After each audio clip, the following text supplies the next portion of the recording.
telefone, o que foi isso?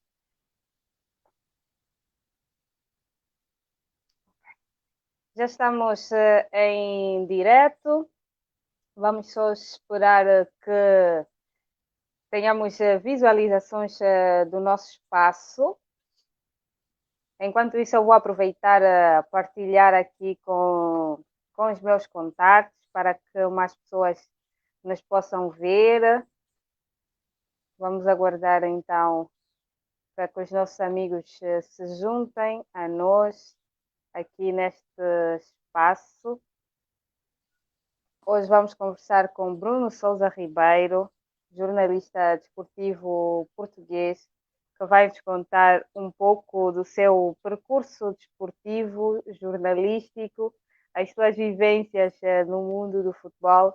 Então convidamos todos a juntarem-se a nós para podermos conhecer um pouco mais do outro lado deste jornalista desportivo. Eu vou começar mesmo já por saudar o Bruno, agradecer por estar conosco nesta noite, por ter aceito o nosso convite. Muito obrigado, Miriam. O gosto é meu e é um prazer estar a falar para Angola. Muito bem.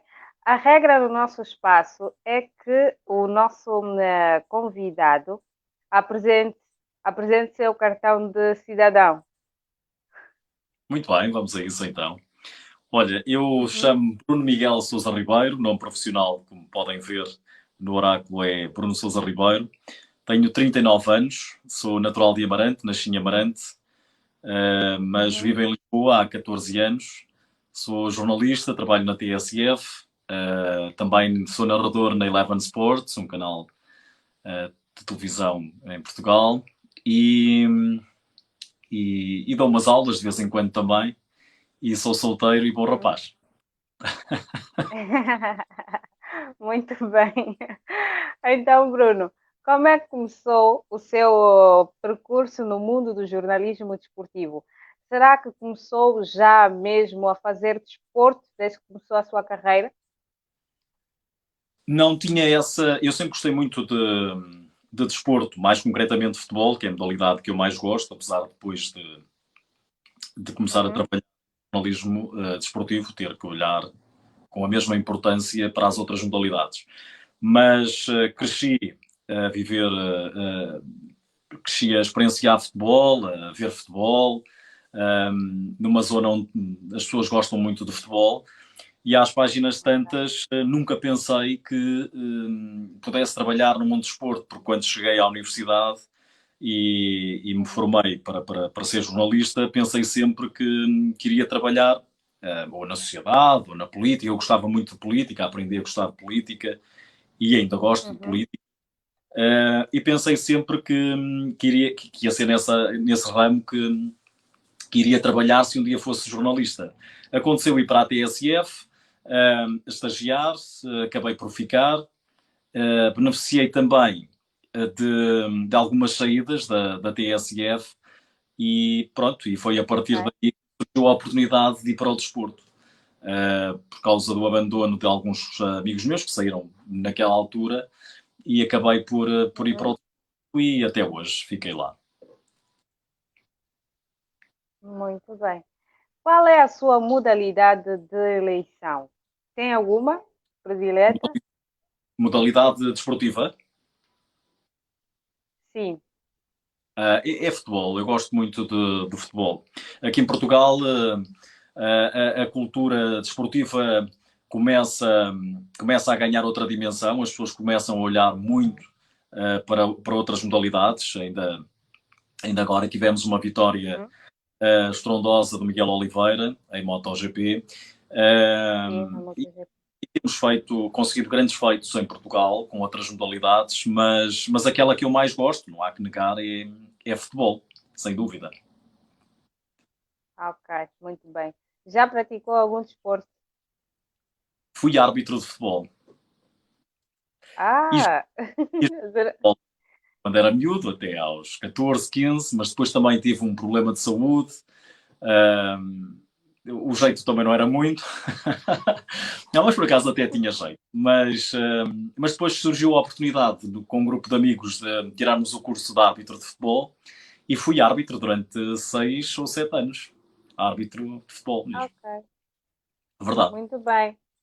E por que é que deixou o mundo da arbitragem?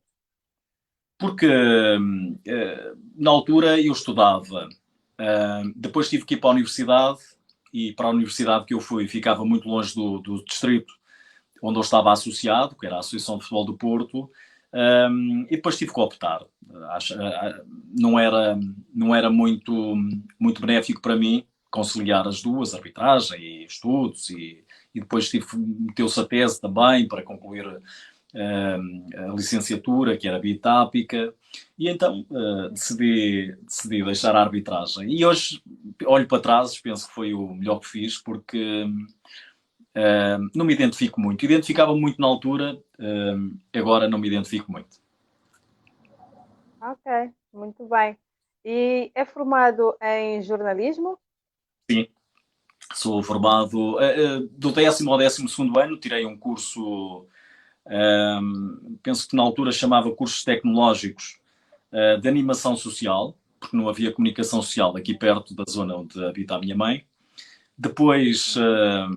depois fui para a universidade, entrei em comunicação social, o curso era bitápico, era 3 anos de comunicação social e depois tínhamos que, chegados ao 3º ano, tínhamos que optar ou por jornalismo ou por comunicação empresarial.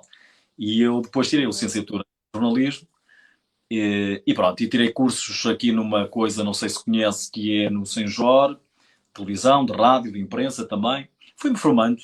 Um jornalista tem que se formar todos os dias e é isso que eu tenho procurado fazer. E para mim o menos importante é a universidade. Ajuda, mas a verdadeira universidade de um jornalista acho que é a prática.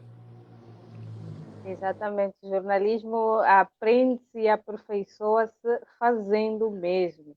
Sem É. dúvida. E então, Bruno, conte-nos as suas aventuras pelo mundo do futebol, do jornalismo, aqueles momentos que tem guardado na memória e que nunca, nunca se vai esquecer. São vários. Agora é que difícil estar a dizer. Tem que ser mais concreta, mas tenho tido várias coberturas que me marcaram, nomeadamente a final da Liga Europa, quando há um clássico aqui em Portugal, Benfica Sporting, Sporting Benfica, Porto Benfica, Benfica Porto. E esses jogos marcam-nos sempre pelo mediatismo que tem, naturalmente. São de facto muitos momentos que me marcam, mas agora assim, sei lá, assim um em concreto não me estou a lembrar, mas a final da Liga Europa em Dublin marcou-me efetivamente bastante, porque foi uma final entre duas equipas portuguesas e se calhar não vamos ter outra tão cedo, ou se calhar nunca mais. Essa marcou-me, fomos para Dublin cinco pessoas da TSF e fizemos uma excelente cobertura, e essa de facto marcou-me bastante. E depois há aquelas peripécias normais que acontecem, não é? Naturalmente. E pronto, é isso. Ok. Hum, eu quero saber também destas peripécias que relatou há pouco, de alguns momentos que nunca se vai esquecer, vividos na profissão, mas pela negativa. Pela negativa,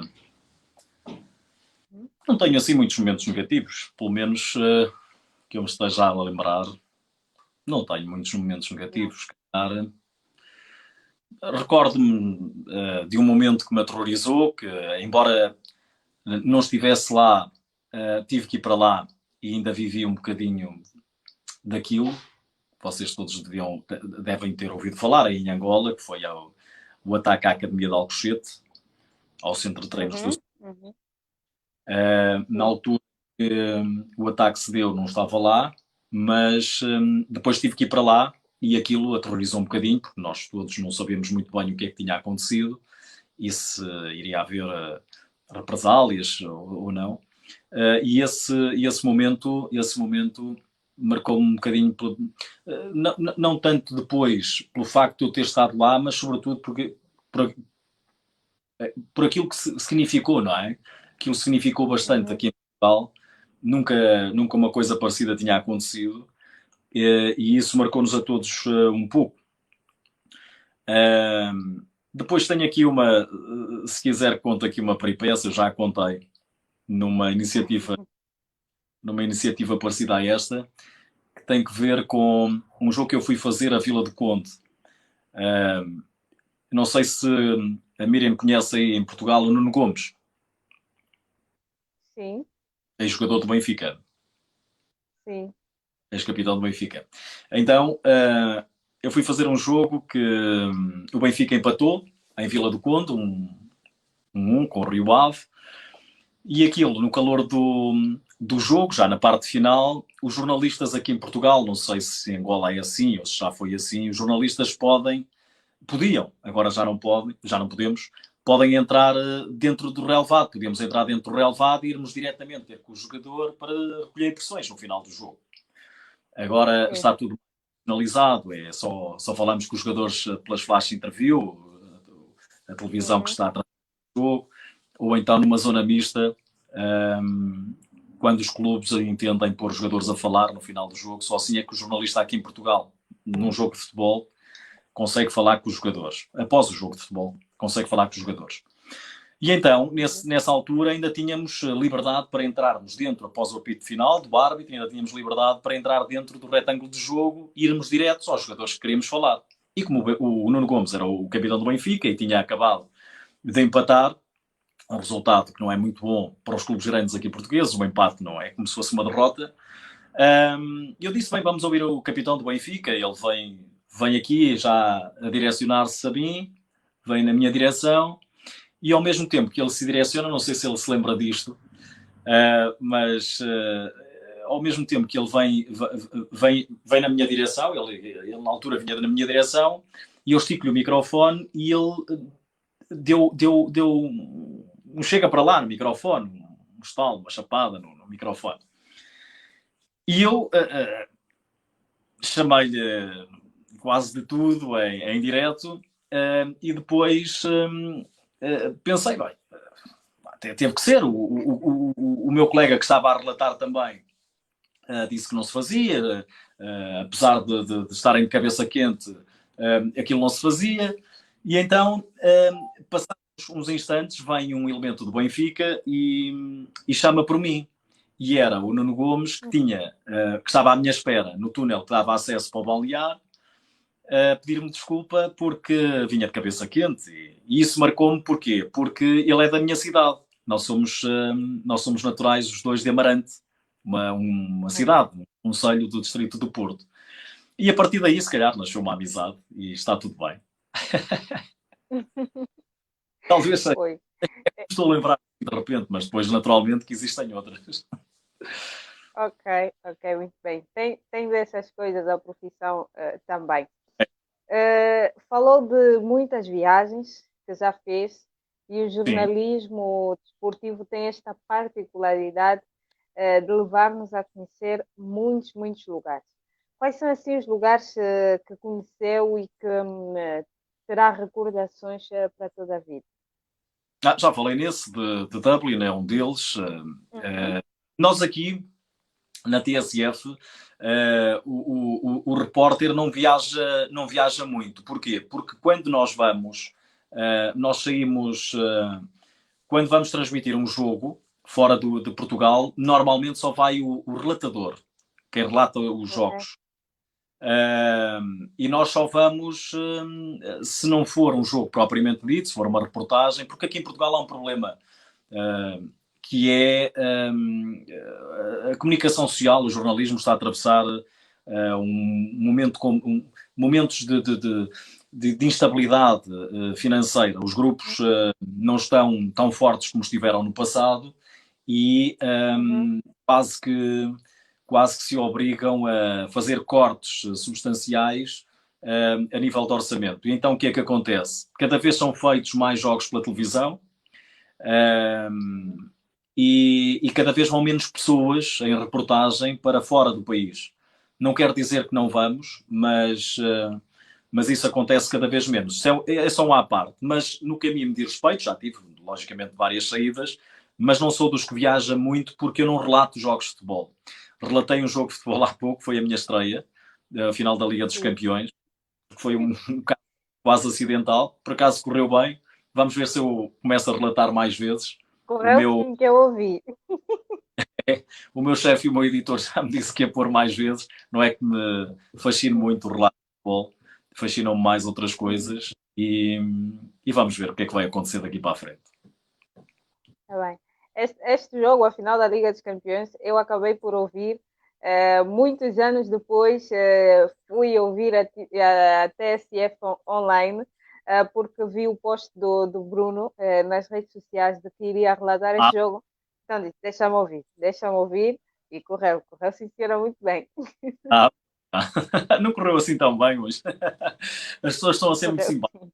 Não, mas deu-me um gozo. Eu gostava de fazer, eu não sei se o meu editor vai ouvir isto, eu gostava de fazer um por mês, só. Ok. Não gostava de ser relatador de futebol. Eu gosto de me chamem jornalista e sei que tenho colegas meus que fazem carreira como relatadores de futebol. Nós temos extraordinários relatadores de futebol em Portugal. Uh, João Ricardo Pateiro, o Nuno Matos, o António Botelho, o João Paulo Ribeiro, Carlos Dias. Eu não estou a dizer só da minha rádio, estou a dizer de variedíssimas rádios em Portugal e relatam todos muito bem. E eu não quero seguir o exemplo deles, nem a carreira deles. Se é que tenho um dom ou talento para o fazer, gostaria de aproveitar esse talento, se é que o tenho, uma vez por mês, porque não quero fazer muito mais. É uma coisa que não mexe comigo. Mexem comigo outras coisas que não o relato de futebol. Mas gostava de fazer, dá uma adrenalina muito grande. Eu faço jogos de futebol, mas é reportagem no relevado. Ok. A Miriam Ok. entende. Eu faço jogos de futebol Sim. quase todos os dias, mas é no relevado. Portanto, é o apoio, digamos, ao relatador. Deve haver aí em Angola, igual, não? Temos o apoio, o repórter de pista. É isso mesmo. Pois. Uhum. Estou, nos Pois. jogos de futebol. E gosto muito mais disso Ok. do que o relato propriamente dito. Pois, que o pista é realmente a muleta do relatador, né? Que tem que estar atento a todas as jogadas e quando lhe é passada a bola, descrever os Claro. lances todos com todo o detalhe e acaba por ser uma função tão importante como a do relatador de futebol, porque o pista tem que estar num lugar privilegiado para conseguir ter visão ampla de tudo que se passa no jogo, tanto em campo como fora de campo, para poder narrar tudo. É verdade, são um complemento. Os dois complementam-se. Uhum. Desculpa, está a chegar aqui um amigo meu, é um imprevisto, mas ele vai estar aqui sossegado e não vai, e não vai interferir. Mas Tá bom. É bem-vindo. como? É bem-vindo. Ah, muito bem, muito bem. Ele não se quer mostrar que ele é tímido, mas, Ah, mas os dois complementam-se. São uma equipa e depois, portanto, anexado a isto, ainda temos o comentador, não é, de futebol. E os três complementam-se, são uma equipa que vai, que vai, sim. que vai. Mas para completar aquilo que a Miriam estava a dizer, o repórter não é mais do que os olhos de quem nos está a ouvir e não está a ver, não é? Uhum. Eu também tive a oportunidade de dizer agora num recente live que fiz também, para um colega nosso, que o melhor elogio que me podiam ter feito um dia, e é para isso que eu trabalho, foi um cego ter dito que comigo via tudo. Isso é o melhor elogio que nos pode Ok. dar. Com certeza. Porque o jornalista não é mais que isso. O jornalista tem que trabalhar para as pessoas. Quando um jornalista começa e interioriza que aquilo que está a fazer é para as pessoas, que não é para si, não é para os chefes, não é para as FIAs, não é para os colegas, é para as pessoas, é para quem nos está a ouvir ou a ver, no caso da televisão, ou a ler, no caso da imprensa. O jornalista trabalha para as pessoas, não trabalha para mais ninguém. E quando assim é, Uhum. as coisas podem correr muito melhor. Porque há uma coisa Muito que me bem, muito bem. o que nós estamos a fazer aqui hoje, Miriam, Uhum. eu acho importante. mas é o que menos gosto de fazer, para ser muito sincero. Porque o jornalista nunca pode ser notícia. Não sei se me estou a fazer entender. Sim, percebo. O Sim, jornalista pode ser sim. o destaque, ok? Quando assim é, alguma coisa está errada. Gosto pouco da denominação estrela. O jornalista não é estrela nem Ok, pode. É um garante de informação. ok.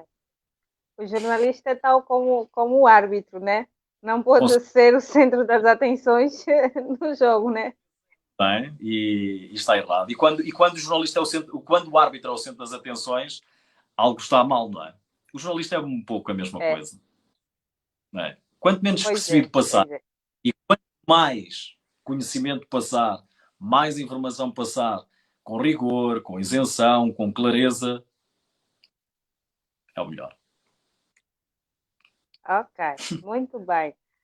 Bruno, quem quiser seguir uma carreira no jornalismo desportivo e nos esteja a acompanhar a esta hora, muitos jovens querem seguir este caminho, o que é que têm de ter em mente antes de começarem a profissão?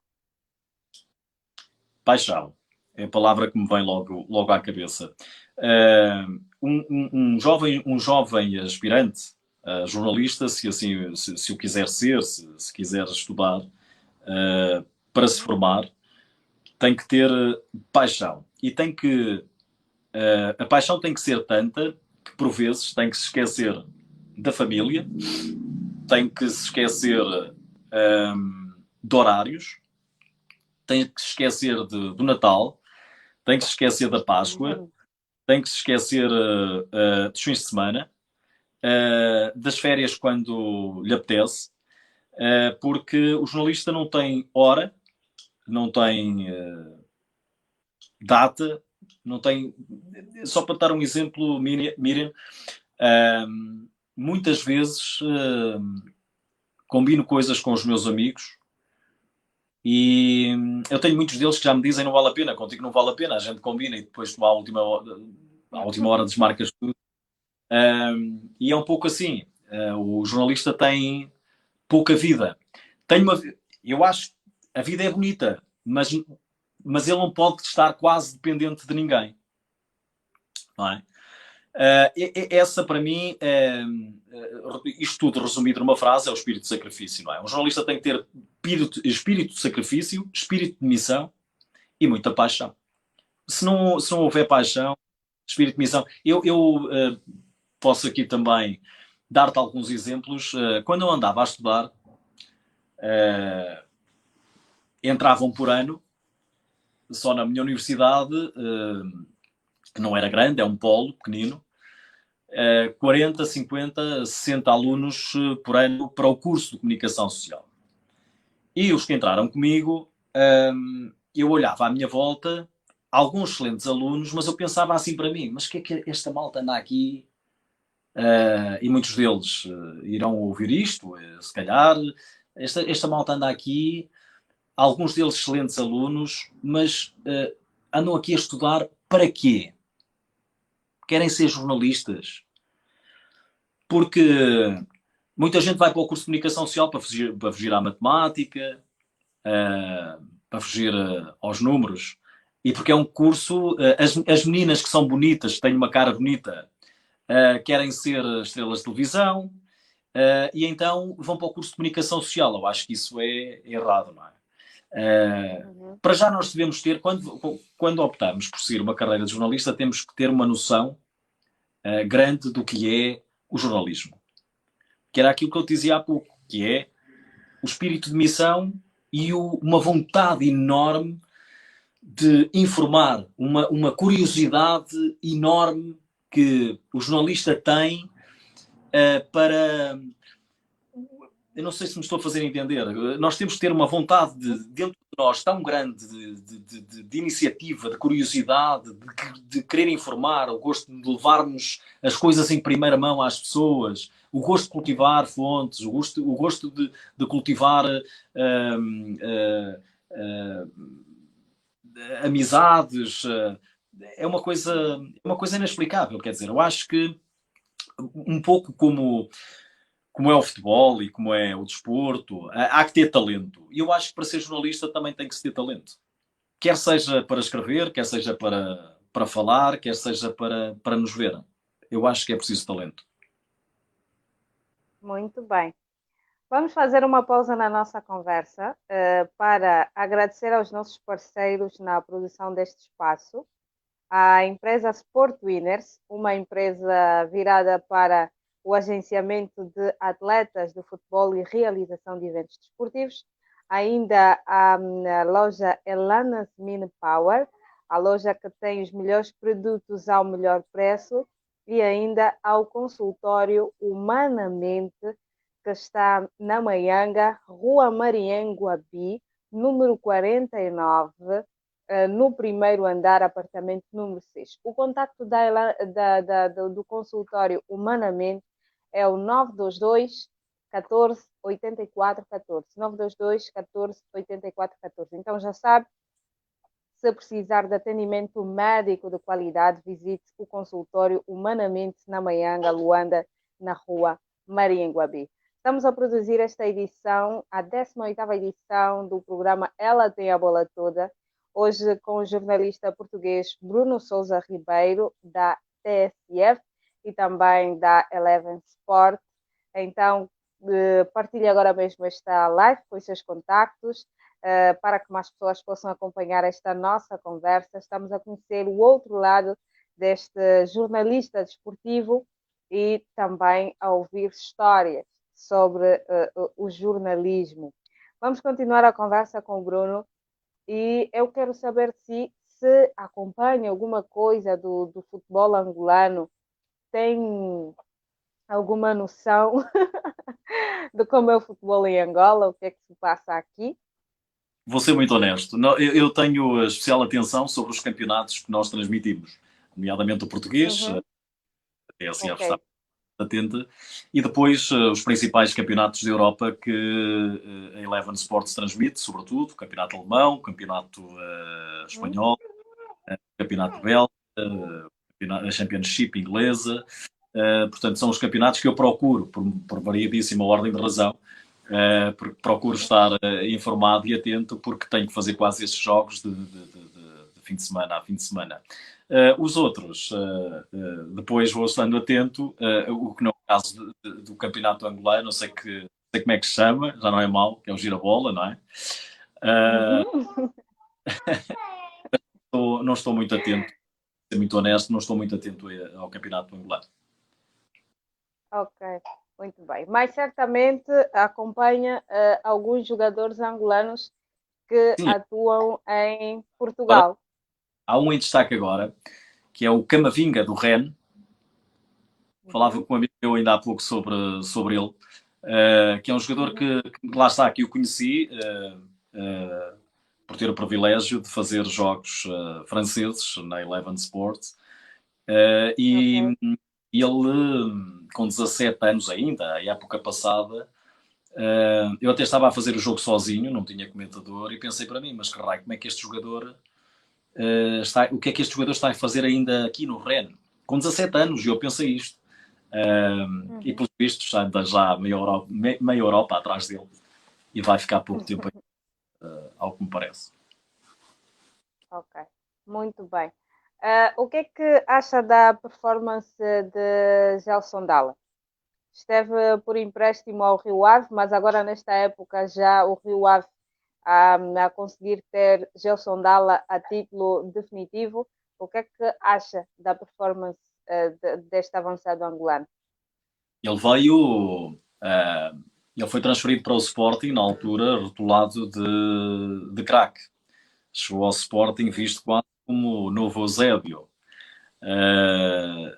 Chegou ao Sporting, teve algumas dificuldades naturais de adaptação, tem colecionado sucessivos empréstimos, mas acho que eu pessoalmente penso que é um jogador muito talentoso. Ele fez uma época boa, a época passada no Rio Ave, e agora foi transferido a título definitivo, creio que no negócio do Nuno Santos. Veio um jogador do Rio Ave para o Sporting e o Sporting cedeu 2 jogadores ao Rio Ave, um deles é o Francisco Geraldes e outro o Gelson Dalla. Eu acho que é um jogador bastante interessante. Tem uma boa média distância fora da área, é um jogador que não se dá a marcação, é muito móvel, é um jogador habilidoso tecnicamente. E também me questionei, eu logicamente que não estou dentro dos clubes, não sei como é que se trabalha dentro dos clubes, não sei o que é que os treinadores por vezes pretendem em termos de características de um jogador, mas questionava-me também muitas vezes porque é que o Gelson Dalla não teve mais oportunidades no Sporting, sobretudo em pré-épocas, podia fazer esta pré-época, por exemplo, mas o Sporting, o que é certo é que estava muito interessado neste jogador do Rio Ave. Também se consta que o Futebol Clube do Porto rivalizava com o Sporting em termos de contratação. E o Sporting acabou por oferecer o jogador e agora é do Rio Ave e desejo que faça naturalmente uma boa época, que é bom para o futebol português e por conseguinte bom também para o futebol angolano. Muito bem, muito bem. Acompanha também um pouco do percurso do show. Do, não, Show. O do jogador angolano show. sim, sim, sim, sim. Uhum. Vamos ter mais um angolano agora também a jogar em Portugal e na Primeira Liga, mas também vou querer saber de nomes como Bastos Quissanga, da Lazio, do Djalma Campos, se tem também apreciado a nível dos seus relatos pela Eleven Sport a performance destes jogadores.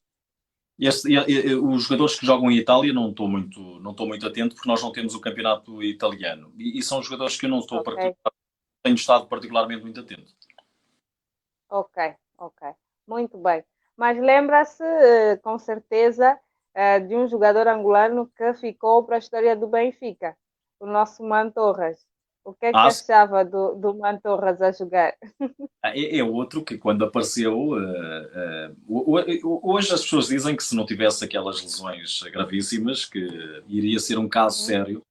uhum. Em Portugal era um jogador tremendamente explosivo. Quando apareceu até me fazia lembrar o Ronaldo Fenómeno brasileiro. Não é o Ok, Ronaldo sim. português. Pelas Uhum, características de levar a bola em velocidade, com aquela técnica que ele tinha, com a bola em uhum. velocidade, pese embora as diferenças, naturalmente, mas era um jogador que apareceu e que, no bom sentido, assustou. Questionávamos, bem, mas o que é que apareceu aqui? Depois sofreu, sobretudo com as lesões, e como se diz em Portugal, não sei se diz a mesma coisa em Angola, passou ao lado de uma grande carreira. Sim, exatamente. É verdade. Teve Bruno, como? rapaz, tive pena, é um bom rapaz, tive a oportunidade de o entrevistar também. É um bom rapaz, vê-se que é gente boa e tive pena que não tivesse tido sorte, sobretudo na carreira. Ok. Vamos falar um pouco do campeonato português.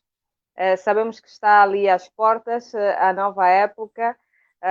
O Benfica vai procurando reforçar o plantel depois de trazer Jorge Jesus novamente. Para si, o que é esta época 2020-2021 vai nos oferecer em termos de competição entre as equipas? Vamos ter novamente um campeonato a ser disputado a dois, Porto e Benfica, ou este ano podemos ter surpresas? Era bom para Portugal que fosse disputado não só a dois, mas a três, a quatro, a cinco. Quanto mais candidatos houver,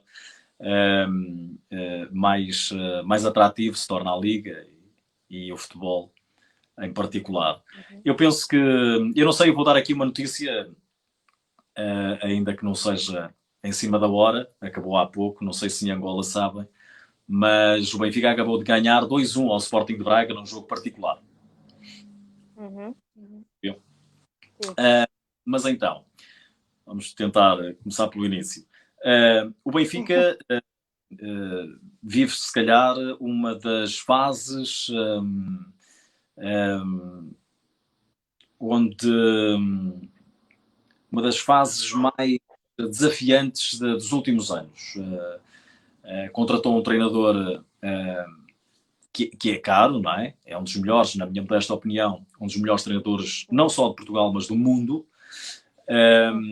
E vai ter uma época, sobretudo, exigente, porque os adeptos vão cobrar a direção, naturalmente, e depois vão cobrar também o elevado investimento que o Benfica está a fazer em contratações.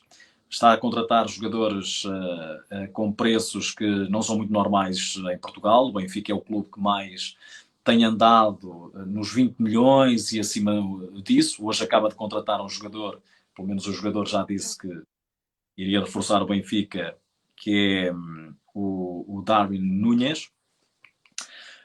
Contratou o Cavani, o Cavani não, mas contratou o Cebolinha, contratou o Vertonghen do Tottenham, portanto tem um leque de jogadores de altíssimo nível. O Benfica já tinha um bom plantel a época passada, tem um grupo também forte no que há formação de respeito, e é sempre um crónico candidato ao título. E mais agora porque vai ter um excelente treinador e tem contratações e um plantel de elevadíssima qualidade. Parte logo como favorito ao título, logicamente, mas na minha opinião não é o único, porque vai encontrar um Futebol Clube do Porto que é o campeão em título, para já mexeu quase nada no grupo de trabalho, no plantel. Os jogadores são praticamente os mesmos. Tem um belíssimo treinador, é português também. E é uma equipa que o Porto, o Futebol Clube do Porto, parece uma equipa que, e habituou-nos isto ao longo da história, habituou os portugueses ao longo da história, muitas vezes parece uma equipa morta, parece uma equipa que não vai ferir ninguém, mas renasce das cinzas, arranja força não sei aonde e é capaz de competir num nível muito alto. Quando o Sérgio Conceição veio para o Futebol Clube do Porto, toda a gente dizia que o plantel do Porto era fraco, que o Porto não iria ter oportunidade nenhuma contra o Benfica, e o Sérgio Conceição logo na primeira época consegue ser campeão nacional. Foi campeão nacional também no ano passado, e esta época, por ser a mesma equipa, por ser o campeão nacional e, na minha ótica, ter um belíssimo grupo de trabalho, gente com características à imagem do Sérgio Conceição, eu acho que tem tudo para rivalizar com o Benfica, porque por esse mundo fora, por essa Europa fora, estamos habituadíssimos. Eu quando falo em Europa, a Miriam, me desculpe, é porque os campeonatos mais fortes, como sabe, são os da Europa. E, portanto, nós aqui em Portugal olhamos mais campeonatos mais atrativos, que são os chamados campeonatos Big Five, não é? Os 5 principais campeonatos da Europa, que nem sequer o português está lá incluído. Porque isso pode ser outra temática. O campeonato português ainda está muito longe, mas muito longe destes 5 principais campeonatos portugueses. Mas ia eu a dizer que o Porto é uma equipa que parte sempre como favorita, mesmo por vezes parecendo que não é uma equipa mesmo parecendo que é uma equipa que não lhe podemos atribuir esse favoritismo, parece uma equipa morta, amorfa. Quando o campeonato começa e depois de começar e depois de se desenvolver, o Porto mostra sempre que tem força para lutar pelo título, nem que seja quase até à última jornada. Depois, da minha maneira de ver, aparece o Sporting como completo outsider, não só pelo plantel que tem. O Sporting é um clube que tem atravessado várias crises, não só financeiras como diretivas. Tem tido imensos treinadores ano após ano, acumula presidentes também atrás de presidentes, muitos deles nem chegam ao final do mandato.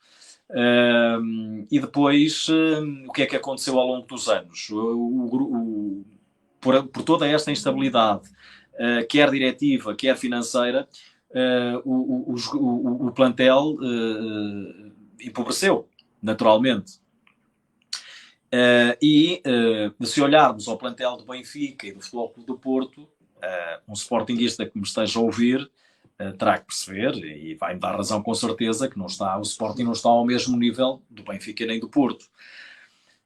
Quanto a mim, e falo isto com toda a honestidade, e não é para ser simpático perante os sportinguistas, eu acho que o Sporting tem um belíssimo treinador este ano, que já é o que vem do ano passado, a reta final, o Ruben Amorim, que era treinador do Sporting Braga. Tem um ótimo treinador e tem um plantel não tão bom como o Benfica nem como o Porto, mas é um plantel que, se as coisas correrem bem e se o Ruben Amorim for efetivamente aquilo que eu acho que ele é, o Sporting pode provocar uma surpresa. Quando eu digo provocar uma surpresa, não quero dizer que vá ser campeão nacional. Mas se o Sporting, esta época que vem, conseguir, já não digo mais, ombrear com o segundo classificado, mesmo que não fique em segundo, fique em terceiro, mas conseguir ombrear e quiçá, se a época correr bem, porque a época depois também depende de um fator de coisas, não é só da qualidade e não é só... Mas se a época correr bem, eu creio que se o Sporting ficar em segundo lugar pode ser uma época maravilhosa. Depois também dependendo daquilo que vai acontecer nas taças internas, também nas competições europeias, eu penso que o Sporting tem que se preocupar, e na minha ótica também, tem que se preocupar a longo prazo. Só que os adeptos querem tudo para hoje e para ontem. Se o Sporting tiver um projeto 3, 4, 5 anos e não pensar só no hoje, eu acho que o Sporting pode, no futuro, ombrear com o Benfica e com o Futebol Clube do Porto.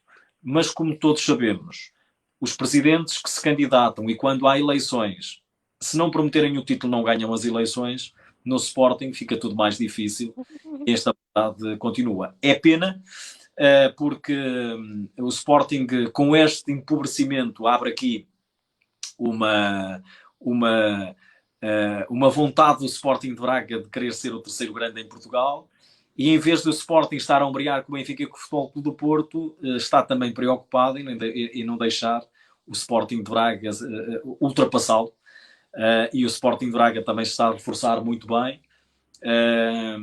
e vamos ver o que acontece. Mas, para resumir na luta pelo título, que foi isso que a Miriam me perguntou, eu penso que vai andar ali tudo muito entre Benfica e Futebol Clube do Porto.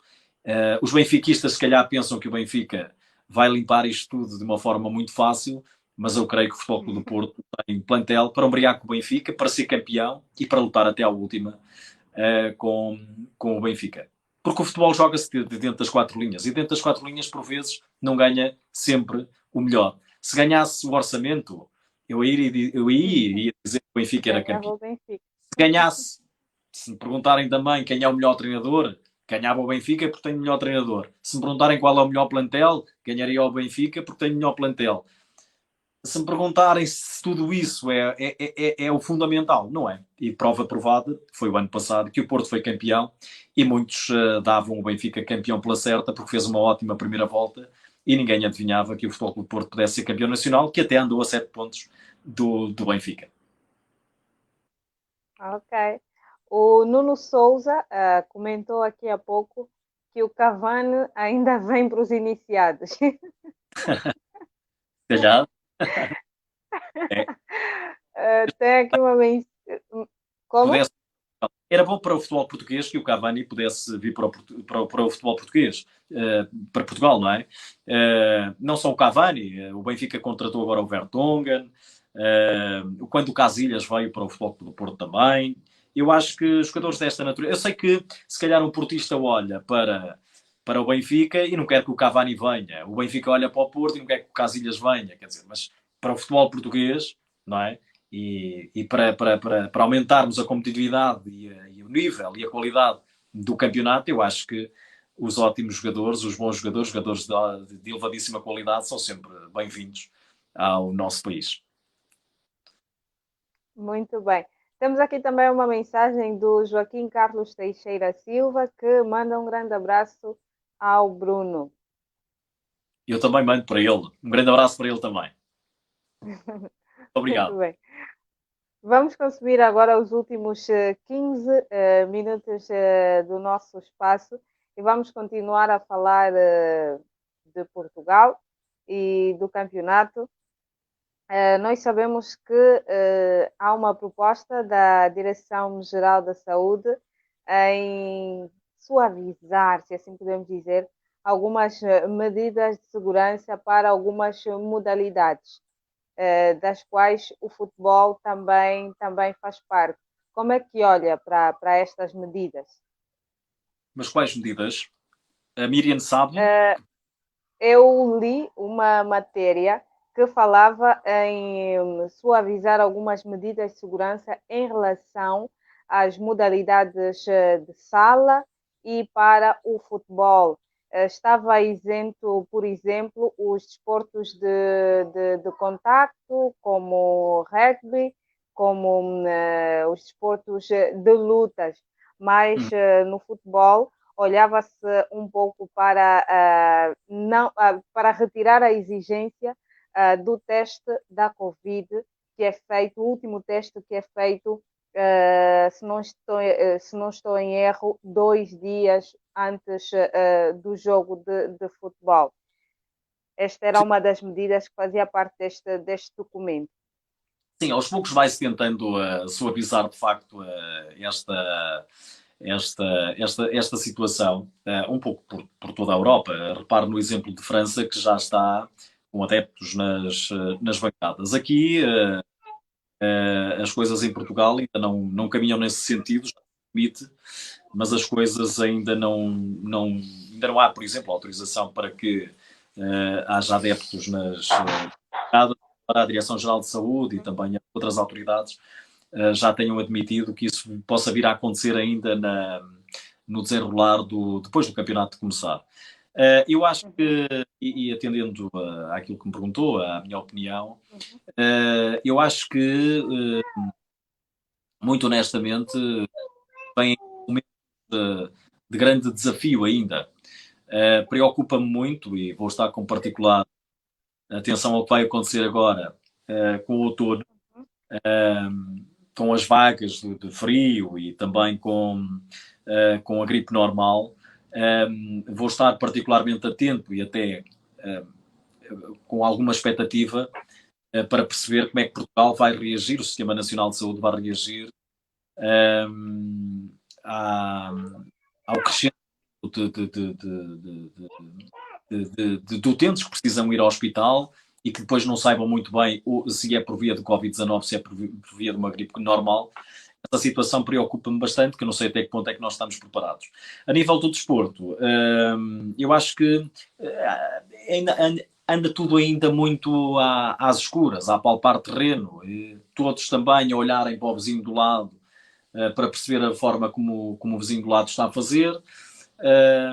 E vamos ver o que vai acontecer. Eu, na minha modesta opinião, eu acho que se podem estar pessoas num restaurante a comer com 5 metros de distância. Se podem estar, sei lá, pessoas na praia de metro a metro, 2 em 2 metros. Se podem pessoas estarem dentro de um autocarro a viajar dezenas de quilómetros, não percebo porque é que o futebol, num estádio que tenha capacidade para 50 mil pessoas, não possa lá ter 1000, 2, 3, 4 mil pessoas que sejam.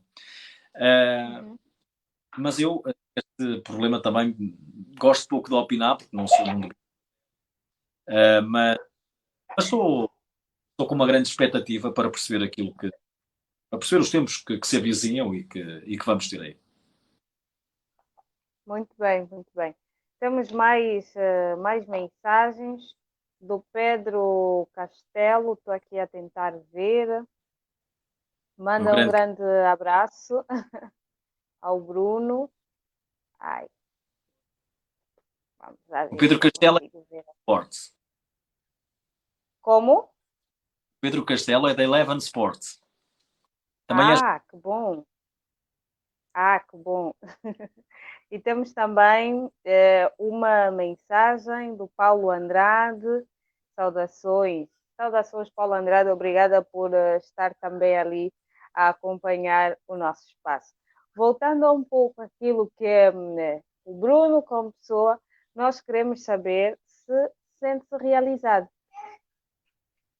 Como pessoa, como profissional. Uhum. Eu respondo pelas duas. realizado como profissional. Sim, Uhum. bastante. Quer dizer, acho que nós somos seres em constante evolução. Quero evoluir cada vez mais como pessoa e como profissional, mas Uhum. mais que realizado, sinto-me feliz. E enquanto for Ok. feliz, é bom. É o mais importante.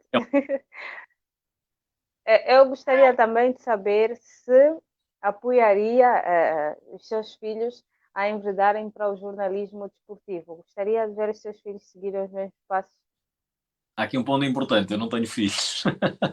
quando estiver. Quando estiver. Se estiver, não é? Não, não queria que os meus filhos fossem jornalistas. Não. E porquê?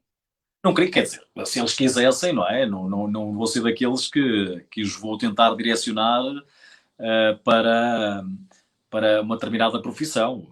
Eles vão seguir aquilo que. Porque eu acho que não disse há pouco, eu tornei-me jornalista porque entrei numa rádio aos 7 anos de idade com a minha madrinha. E quando entrei na rádio disse que quero ser jornalista. Mal sabia eu o que era uma rádio, o que era jornalismo, não ideia nenhuma. Mas o que é certo é que depois treinava todos os dias para um gravador, a minha mãe deu-me uma máquina de filmar, filmava-me a mim próprio. Mas o que é certo é que cheguei, tive que fazer testes psicotécnicos no 10º ano, quando fui para o 10º ano, e deu mais ou menos esta área, assim.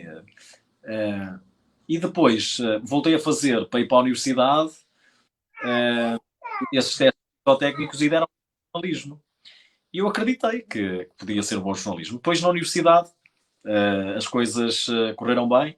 Tinha vários professores que hoje são meus colegas e amigos, e as coisas acabaram por resultar. Se eu quero que um amigo, com um filho meu, que um filho meu seja jornalista, não sei os desafios que a profissão coloca, sobretudo ao nível familiar e social, e o desgaste. Eu acredito que todas as profissões tenham o seu desgaste, mas é um desgaste que, por vezes, se não soubermos controlar, que não é são. E também há Uhum. uma coisa que eu tenho grandes amigos na profissão, o Pedro Castelo, por exemplo, conheço há pouco tempo, mas é gente boa. Mas a profissão, um dos aspectos que eu aponto mais negativos na nossa profissão é a rivalidade que não é boa. Quando a rivalidade é boa, há muito. Há muita. Epá, eu não quero ferir a suscetibilidade de ninguém, mas há coisas que acontecem na minha profissão que não é bom. É, E é por aqui me verdade. fico. Infelizmente temos esse lado que é, e isso eu acho que é em toda a parte do mundo, essa Então, competitividade não saudável. é muito mediática. Portanto, nós entramos aqui estamos muito expostos, não é? E quanto mais. É assim, se calhar, em todas as profissões, é assim, se calhar, em todos os setores de atividade. Só que, como a nossa profissão está muito exposta, a rivalidade, as pessoas para chegarem a terminar. Não quero dizer que sejam todos, graças a Deus, há pessoas extraordinárias na profissão e eu tenho muitas, felizmente de quem posso dizer que sou amigo, mas assusta um pouco. E assustou-me fundamentalmente, não é agora, porque agora também já tenho uma outra queijo e também já pouca coisa me fere, mas quando entrei para esta profissão, eu vinha de um mundo muito puro, vinha de uma concha, de uma universidade, como eu falei há pouco, muito pequena, onde todas as pessoas eram família, onde todas as pessoas parece que viviam num céu de algodão. Era tudo espetacular. E quando cheguei à profissão fiquei assustado. Fiquei assustado em muitas situações na falta de escrúpulos que há. Mesmo. Exatamente. Mas felizmente, como eu disse, há gente também muito boa. E pronto, umas coisas são para as outras. Tá bem. Tem aqui uma questão. É a penúltima que vamos fazer. Esta vem do nosso amigo Paulo Andrade, que está a acompanhar. Ele diz: pergunte ao Bruno o que acha sobre a festa do Avante, visto que está proibida a entrada do público nos estádios. Eu não queria omitir muita opinião, que isso já é política, sabe? Mas vou ser sucinto. Um abraço para o Paulo Andrade. Uh, não concordo. Mas também não queria dizer porquê. Não me vai levar a mal o Paulo, mas não queria dizer porquê, mas não concordo. Ok, muito bem. Bruno, qual é o recado que gostaria de deixar para aquelas pessoas que apreciam o seu trabalho, tanto em Angola, em Portugal, Moçambique, Cabo Verde, por toda a lusofonia, aqueles que acompanham o seu trabalho e para as pessoas que de alguma forma se inspiram no seu trabalho, qual é a mensagem que gostaria de deixar? Se houver um que se inspire no meu trabalho, eu já ficaria muito, muito feliz. Deixa-me, Miriam, dizer que é um gosto estar a falar para os países da lusofonia, por quem tenho um grande apreço. Não conheço ainda essa parte do mundo, mas vou querer conhecer certamente. São países que me suscitam grande curiosidade, talvez por estarmos quase em comunhão e por estarmos ligados, muito mais que a língua até. Mas quero deixar um abraço a todos eles. Fico profundamente grato àqueles que gostam do meu trabalho. E pronto, e desejo-lhes tudo de bom do mundo. E vou procurar aqueles que gostam de mim não os desiludir. Muito bem. Nós é que agradecemos por ter estado conosco nesta noite, por partilhar conosco o outro lado deste profissional que só ouvimos pela rádio, e vamos continuar a desejar que tudo continue a correr bem. Miriam, muito obrigado pelo convite e até uma próxima oportunidade. Desejo também toda a felicidade e todo o sucesso para o seu trabalho. Muito obrigada. Vamos agradecer assim também que esteve a acompanhar este espaço e para quem vai acompanhar depois, vamos pedir que continue a partilhar esta live para que mais pessoas possam assistir a este programa rico e conhecerem o outro lado do jornalista português Bruno Souza Ribeiro. Agradecer aos nossos parceiros, a empresa Sport Winners, uma empresa virada para o agenciamento de atletas e realização de eventos desportivos. Agradecer ainda a Elanas Mini Powers, a sua loja com seus preços à sua medida, e ao consultório Humanamente, consultório que lhe atende com todo o profissionalismo e humanidade, como o próprio nome diz. Está na Maianga, Rua Maria Enguabi, número 59, primeiro andar, apartamento número 6, e o contacto da Clínica Humanamente é o 922 14 84 14, 922 14 84 14 é o contacto do consultório Humanamente. Nós estaremos de volta no sábado para um especial, ela tem a bola toda, às 19 horas, então fique aqui na página para saber quem será o nosso convidado para sábado. Continue a curtir esta página, subscreva o nosso canal no YouTube, Miriam Jai, siga-me no Instagram, Miriam Jai _oficial, e estamos juntos. Um beijo grande da Miriam e do Bruno Souza Ribeiro. Estaremos juntos no sábado. Tchau, tchau, amigos. Tchau.